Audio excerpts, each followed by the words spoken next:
इफसियों के नाम पौलुस रसूल का खत बाब 4। बस मैं जो खुदावंद में कैदी हूँ तुमसे इल्तिमास करता हूँ कि जिस बुलावे से तुम बुलाए गए थे उसके लायक चाल चलो, यानी कमाल, फरोतनी और हिल्म के साथ, तहम्मुल करके मोहब्बत से एक दूसरे की बर्दाश्त करो, और इसी कोशिश में रहो कि रूह की यगानगी सुलह के बंध से बंधी रहे। एक ही बदन है और एक ही रूह, चुनांचे तुम्हें जो बुलाए गए थे अपने बुलाए जाने से उम्मीद भी एक ही है। एक ही खुदावंद है, एक ही ईमान, एक ही बपतिस्मा, और सबका खुदा और बाप एक ही है, जो सबके ऊपर और सबके दरमियान और सबके अंदर है, और हम में से हर एक पर मसीह की बख्शिश के अंदाजे के मुआफिक फजल हुआ है। इसी वास्ते वो फरमाता है कि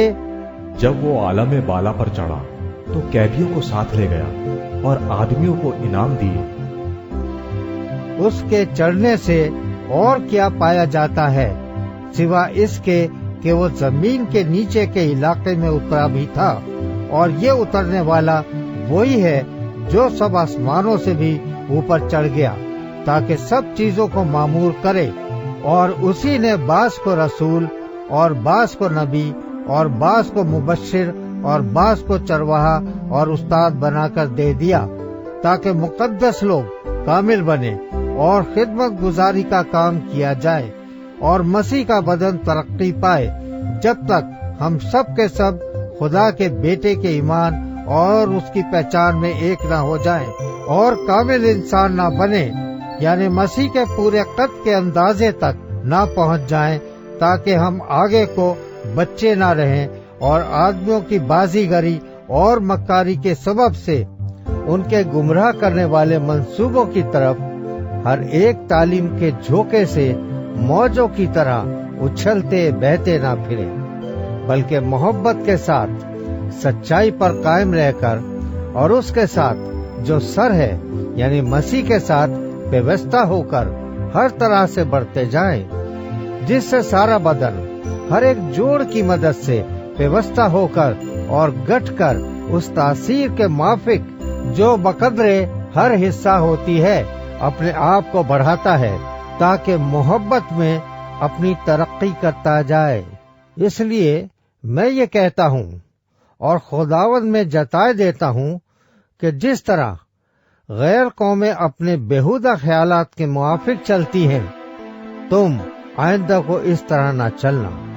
क्योंकि उनकी अक्ल तारीक हो गई है और वो उस नादानी के सबब से जो उनमें है और अपने दिलों की सख्ती के बायस खुदा की जिंदगी से खारिज है। उन्होंने सुन होकर शहवत परस्ती को इख्तियार किया ताकि हर तरह के गंदे काम हिर्स से करें, मगर तुमने मसीह की ऐसी तालीम नहीं पाई, बल्कि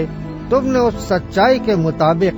जो यीशु में है उसी की सुनी, और उसमें ये तालीम पाई होगी कि तुम अपने अगले चाल चलन की उस पुरानी इंसानियत को उतार डालो जो फरेब की शहवतों के सबब से खराब होती जाती है, और अपनी अक्ल की रूहानी हालत में नए बनते जाओ और नई इंसानियत को पहनो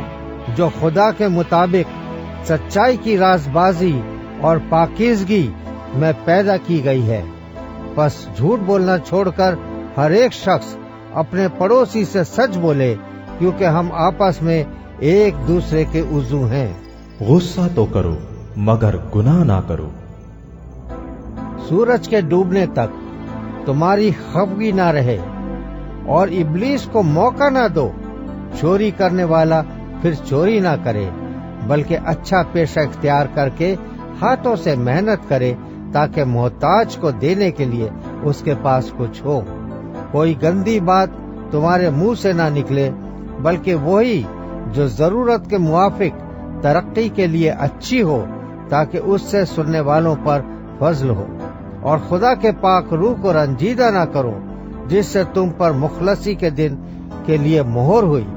हर तरह की तल्ख मिजाजी और कहर और गुस्सा और शोर और गुल اور بدگوئی ہر قسم کی بدخواہی سمیت تم سے دور کی جائیں،